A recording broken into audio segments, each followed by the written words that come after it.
Mga ka-BBM, tuluyan na ngang ipinakulong ni Senator Bato de la Rosa ang 4 na leader ng kulto dyan sa Socorro Bayanihan Services Incorporated o SBSI sa pangunguna ng mastermind nito na si Senyor Aguila. There is a motion to cite in contempt Jerry Esquilario, Mr. Galaneda, Karin Sanico, and Janet Ahok. Is there any objection? Hearing none, the four aforecited personalities are hereby cited in contempt. So ordered. Si Senyor Aguila ang leader ng naturang kulto kung saan ay marami siyang nalinlang at napaniwala na kanya mga kababayan sa Surigao kung saan ay tila isa siyang Diyos na sinasanto at sinasamba ng kanyang mga nagiging biktima. Sa ginawang pagdinig sa Senado noong nakaraang linggo, lumantad ang mga minor de edad na babae na kanyang ipinakasal sa mga lalaki kahit labag ito sa human rights at sa ating batas. Yung magpapakasal sa mga bata, ba kinakasal po yung mga bata? Waya na himo Your Honor, kaya unsa may yung sulti, unsa may yung kamang kaagan 23 anyos pa ko, 22 anyos pa ko. Please enlighten us. Bakit yung mga bata na yun magsinungaling? Minor de edad yan, mas matanda ka. Ito mga bata, 12, 14, 16. Bakit sila magsinungaling at magsabi?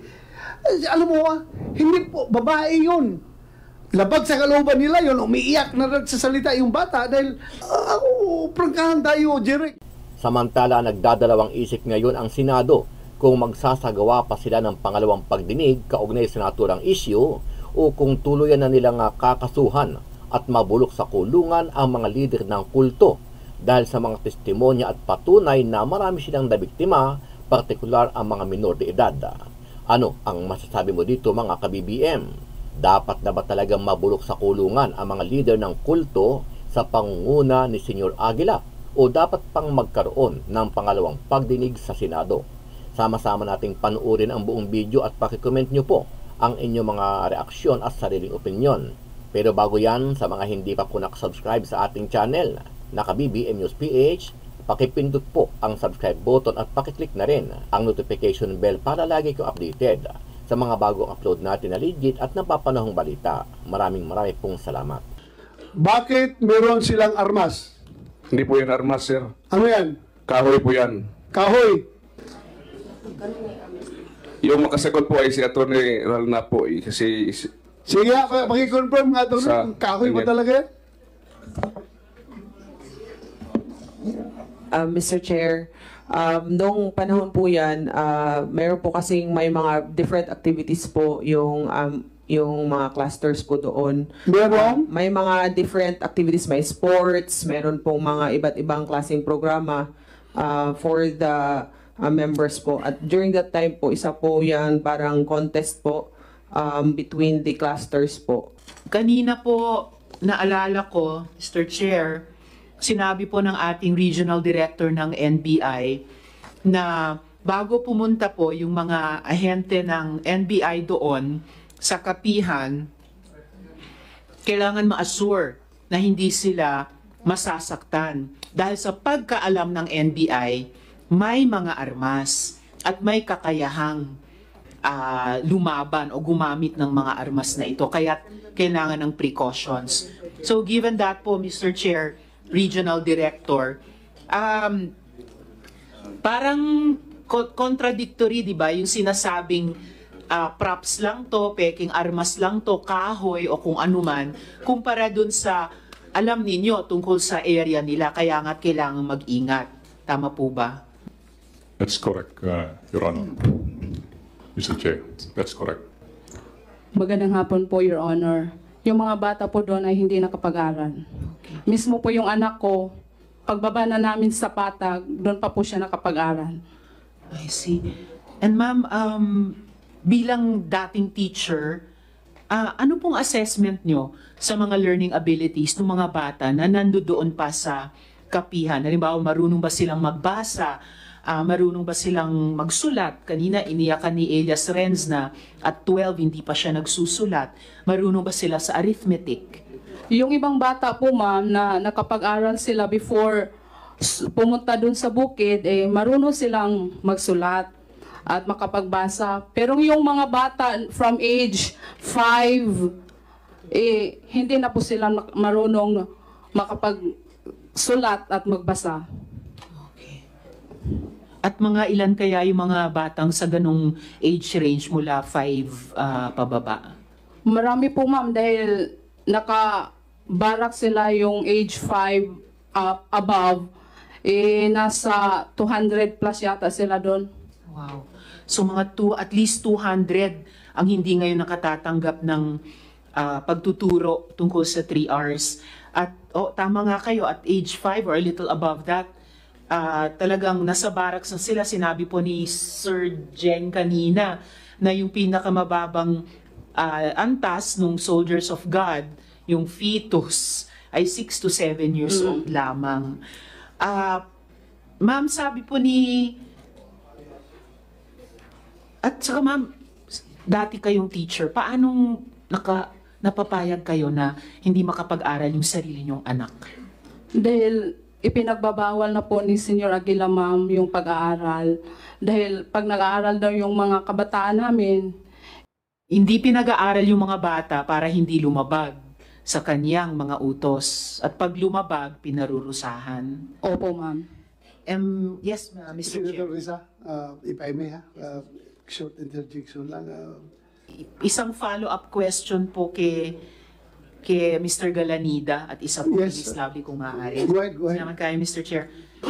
Kay Mr. Galanida or kahit kay Senyor Aguila, sa record po ninyo, sige Mr. Galanida, sa record Yes, po po. ninyo, ilan po ang nakalibing sa sementeryo? Kasi po sa totoo lang, marami pong nawawalan ng kamag-anak. Hindi ko po alam. Hindi nyo alam po ilan ang nakalibing sa sementeryo? O hindi ko kung ilan sila. Kayo naman Kasi po... bago lang yun po ang nung una starting until I think only 2023. Pero before that, pupunta naman doon naman ilibing sa Barangay Siring na sementeryo. Kung hindi nyo po alam, Mr. Galanida, kayo po, Senyor Aguila, ilan po ang nakalibing sa sementeryo ayon sa record nyo? Hindi ko po alam. Sir, sinasabi nyo kayo ang Diyos, dapat alam nyo. Ilan po nakalibing Hindi po, sa sementeryo? Mama, pwede ba Bisaya? Pwede. Kung tinuod pa nga, mingon ko nga ako, Diyos, dili na ako maabot sa punto nga ni ma'am, 23 years old pa man ko. Dili. 23? 22 mo, 23 pa karoon ko 22 lang. Opo. Oh, Sorry po. okay. Pakiulit nga yung sinabi mo, kaya translate ko na Tagalog para maintindihan ng lahat. Sige. Kung tinuod pa nga nag-ingon ko nga ako Diyos, dito na ako maabot sa punto nga may ani ko, na 23 years old pa man ko. Kung totoo na sinabi mo na ikaw ang Diyos, hindi ka na sana umabot sa ganitong punto na naging na 23 years old ka pa. Hindi, sir.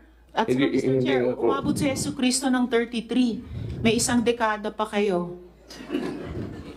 Anyway, Mr. Chair, Yes. kung maaari, Senyor Aguila, magdala po kayo ng impormasyon bukas or kung kailan i-schedule ng chair ang hearing ulit tungkol sa registered deaths. Ma'am, pwede po tanungin natin yung mga bata dito sa sa likuran.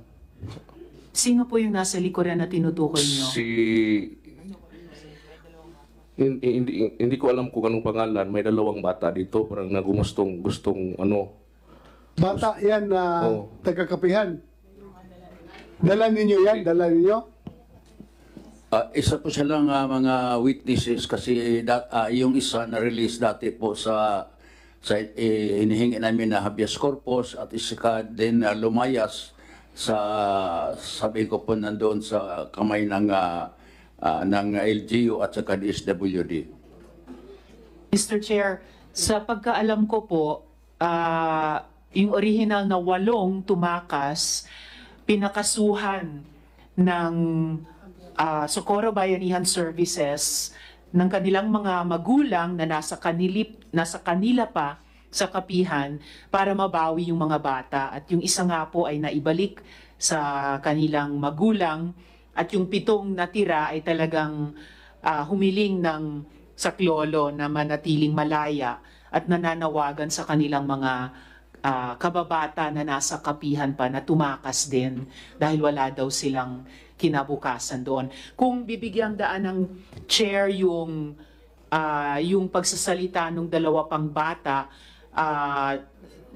nagtitiwala naman ako na itatayo pa rin sa prinsipyo ng best interest of the child at idadaan sa tamang proseso sa kamay ng DSWD na hindi lang ihaharap ng ganyan-ganyan lang ni na Senyor Aguila sila sa komite. Mr. Chair, I think Mr. Chair, go ahead, Senator Tolentino. We agree with Senator Ontiveros that there should be a process concerning this. Kababasa ko lang nitong letter coming from the Office of the Secretary ng DSWD. So there should be a process that it should likewise involve the Secretary of this committee to really ferret the credibility and the veracity of the statements to be given by the children coming from the anong pangalan? Bayanihan. So there has got to be a process for this, Mr. Chairman. Well, in the interest of fairness, no, as the chair, ako gusto ko talaga lahat magbigyan dito kung pupwede lang, pero yun nga, we are napipigilan tayo dahil may batas na nagsasabi na kailangan ipaprocess. Meron bang DSWD dito? Ano, kaya nyo i-process ng mabilisan bago natin i-present kung gusto talaga nang i-present? Mr. Chair, if I may, Mr. Chair. Yes, yung isang bata ay na-release po due to isang prosesyo ng batas through habeas corpus. Yes, iba yung sinasabi mo na process yun ng korte. Ito, process ito ng DSWD according to law na kailangang sundin para maprotektahan yung kanilang rights. So, yung sabi mo na legal process, wala problema yun. Decided yun ng korte. Hindi namin kayo hinahabol. Balik ninyo yung mga bata doon sa kuwan dahil may decision ng korte na ibalik sa mga parents. So, wala kami problema doon. Ang amin lang, kung gusto niyo i-present yan, ako as chairman, gusto kong pagbigyan rin kayo. Dahil baka sabihin niyo, bias ako dito sa mga nag-akusar. Kayo nagdidipisa sa sarili niyo, hindi ko kayo pagbigyan. Gusto ko sana i-process. Kaya nga tinatanong ko yung DSWD kung... Asegdumlaw, kaya niyo ba? Kaya? Dalawa yan, dalawa. 30 minutes. Dalawa po sila. Dalawa. Procedure po Kasi dyan parang iniisip namin parang yung lang nagparatang sa amin yun ang palagi nagsasalita. We understand that. Well, naintindihan namin yan. Huwag ka mag-alala, naintindihan namin yan. Tinatanong lang namin itong DSWD, kaya? Magandang hapon po, Mr. Yes. Chair. Tama po yung nabanggit ni Senator Tolentino na nakasaad sa aming position paper with respect to the attendance of children in committee hearings. Napakahalaga po na magkaroon muna ng social preparation sa preparation bago Okay. po dumalo o ma-involve ang isang bata. How long sa will you ganito. do that for the two Para po sa witnesses social preparation, depende po iyan. Dahil kinakailangan na i-establish muna yung rapport between the social worker and the child. Hindi po madali dahil kinakailangan ding mag-usap at magkapalagayan yung pong social worker at yung bata. You're trying to prevent trauma, di ba? Tama po, Mr. Chair. So how fast can Isa you po do yan that? sa mga So you're looking tinitingnan at ng emotional DSWD. security, developmental needs, etc., etc. Yung dalawa dito, kaya niyong gawin ngayon o it will take time? Mr. Chair, kinakailangan po ng oras para po sa pagsasagawa ng social preparation. Oh, okay, we are not forcing you to do that. We just would like to, this committee would like to get your recommendation for the record. What do you recommend? You process that or it's impossible for you to process right away because as you said, you need time to establish rapport between the social worker and the minor. So anong recommendation mo so that the chair can roll that manifestation coming from the side of the kapihan? Ano recommendation mo? We will take your recommendation. Mr. Chair, pwede naman po nating kunin yung bata, kausapin po ng ating social worker sa separate room, and then after that, doon po sa gagawin nating social preparation kasi kinakailangan i-explain doon sa bata anong importance ng kanyang pag-testify o pagbigay ng impormasyon dito, yung kahalagahan ng pagsasabi ng totoo. Okay, ganito na lang. Magbigay ka ng social worker mo doon, kumsek, bigyan mo ng kwarto, mag-usap sila doon, then afterwards, you give me your recommendation, ha? Kung pwede bang iharap sa committee yung bata. Kung mag-recommend ka na, hindi po pwede, Mr. Chairman, we will follow your recommendation. Pag sabi mo pwede, it's up to your determination, okay? So, akong interest ko lang dito is fair ako, ha? Fair ako, wala tayong pinapaboran. Mr. Chair, siguro dapat kasama si ASEC Dumlao plus no representatives coming from Kapihan o Bayanihan. So wala. WD at yung mga bata lang. Yung bata lang at SWD, pag-usap sila. Yes, you want to say For something? the record, Mr. Chair, the parents are here. They can assist their children. They are here. Sa batas po, DSWD ang nagpo-process nito, yung psychological evaluation, trauma prevention, etc. etc. So, yun po yung pinag-uusapan ngayon. So sila, Mr. Chair. wala problema, magtiwala tayo. Yan ang mandato ng DSWD, pangalagaan yung kapakanan ng mga bata. So, tiwala tayo sa kanila. Yusek, Asik, you can proceed now. You want to say something ba? Mr. Chair, maraming salamat po. Kasama po ng DSWD ang Council for the Welfare of Children. Very good. At titingnan po natin at siguraduhin nga po that the best interest of the children will be upheld and promoted and protected. In the person of Yusek Tapales po of CWC. Tapalis. How much time do you CWC need? is the attached agency of How much time DSWD. will you need? 2 hours, 3 hours?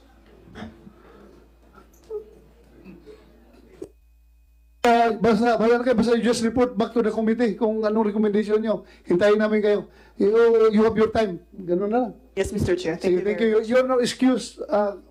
Samahan na nyo kumsik yung bata. Ako sa... Babaeng mo saan? Para... If I may, Mr. Chair, Yes. we request that the SWD from Socorro should not be included in the interview of the children kasi she is one of the complainants in the criminal case Wala problema. against us. Huwag nyo isama yung taga-Socorro na DSWD, yung taga-national office yan. Central office po ito. Central office yan, taga dito yan. Secretary.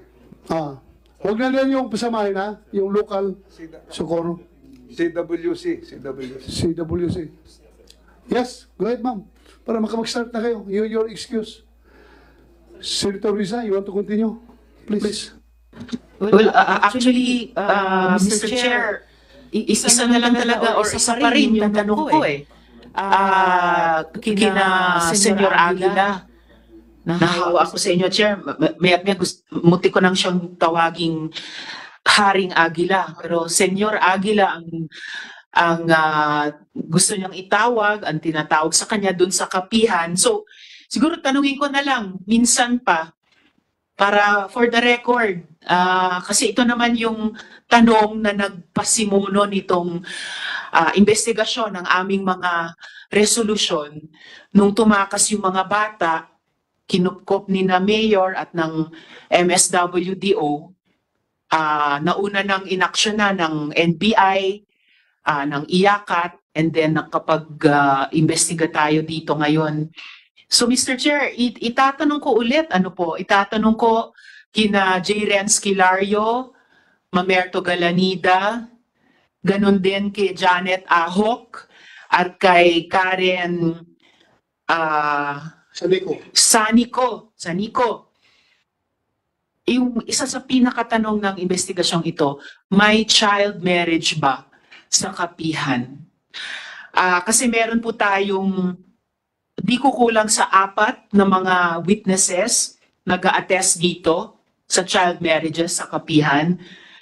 Kasama na po yung isang actual party to the marriage, si Elias Jane. Meron din po tayo, at ipinakita ko kanina, Mr. Chair, sa opening statement, isang official document na ang pamagat ay Family Planning Certificate, kung saan yung minor, 15 dun sa form, ay indicated na married ang civil status. At kayo po, Mr. Kilario, kayo po, Senyor Aguila, ang presidente ng SBSI on official record. Meron pa ngang hindi tayo napag-usapan, Mr. Chair, Senyor Aguila, na pinapa-family planning pa talaga yung mga menor de edad na babae na pinapakasal nyo sa mga lalaking of legal age. Na nalalagyan sila ng, ano ba yun? Oo, implant para sa family planning. So nangyayari nga po ba? Nangyayari po ba ang child marriages sa kapihan, Senyor Aguila? Mr. Kilario? Hindi po nangyari. Mr. Galanida, nangyayari po ba ang child marriages sa kapihan? Madam Senator, as far as I do not know anything about mayroong ganyan nangyayari sa kapihan. So ang sagot po ninyo ay walang child marriages na nangyayari sa kapihan? Walang child marriages sa Madam Senator. Kasi po, kung meron dapat yung mga parents mismo magko-complain kasi mga anak yun nila. Wala po. Miss Janet, Sa alam ko lang. sa pagkaalam nyo, isang tanong lang po ang akin, isang sagot lang po sa inyo.